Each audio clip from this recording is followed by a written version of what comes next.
Hey there, money-savvy viewers.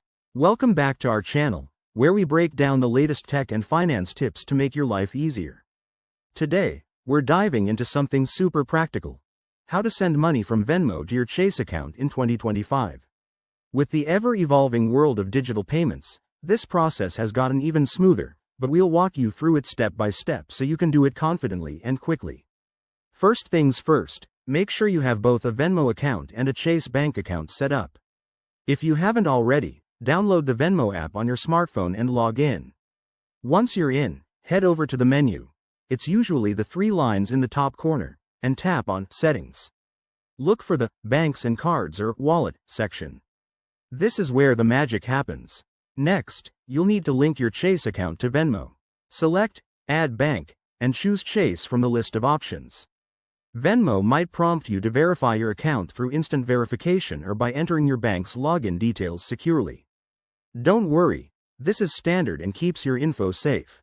Once linked, you're ready to transfer. Now, to send money. Go back to the main screen in Venmo and tap on the You tab or your profile. Find the Transfer to Bank option. It's often under a $ icon. Enter the amount you want to send, select your Chase account as the destination, and hit Confirm. In 2025, Venmo's instant transfer feature is even faster, so your money could hit your Chase account in minutes for a small fee, or within 1 to 3 business days for free. A quick tip: always double-check the amount and recipient to avoid any mishaps. Also, keep an eye on any transaction fees. Venmo charges for instant transfers, but it's worth it if you need the cash ASAP. If you run into issues, Chase's app or customer support can help troubleshoot. And that's it. You've just mastered sending money from Venmo to Chase in 2025. If this video helped, give it a thumbs up, subscribe for more finance hacks, and drop a comment below if you have questions.